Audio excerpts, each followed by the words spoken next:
Hey guys, so I figured today we would work in Illustrator a little bit and just thought it'd be fun to show you how I would create these shapes.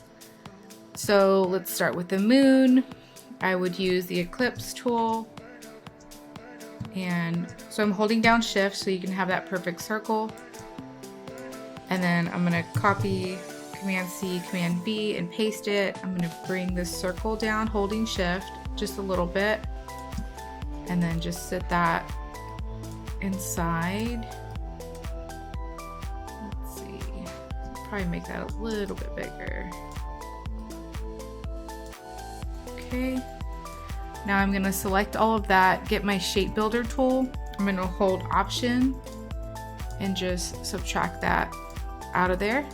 And if you wanted to tilt it a little bit differently, you can just rotate it however you want. All right, and for these three, I'm going to use the star tool. And so I'm going to hold down shift.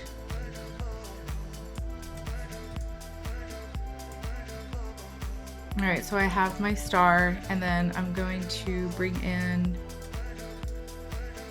these anchors here.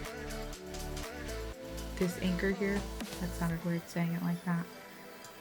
So that's going to be that background star, and then I'm going to copy Command C, Command V to paste it. Holding shift, I'm going to bring that down. Then I'm going to rotate it. And so I held down shift so that it can lock into place. I feel like that's a little small, so I'm going to open that up just a tiny bit.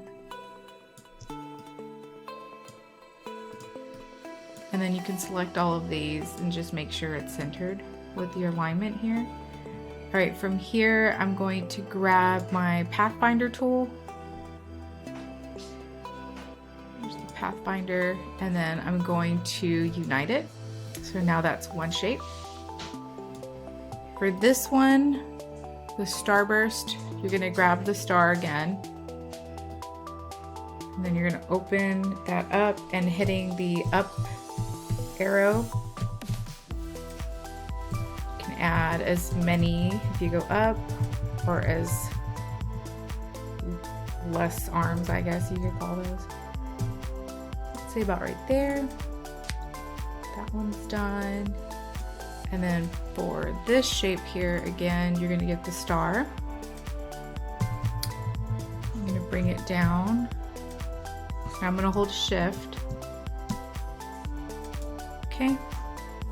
And then we're gonna use these anchors to round those edges. There we go. Right there. And there you have it. Ta-da!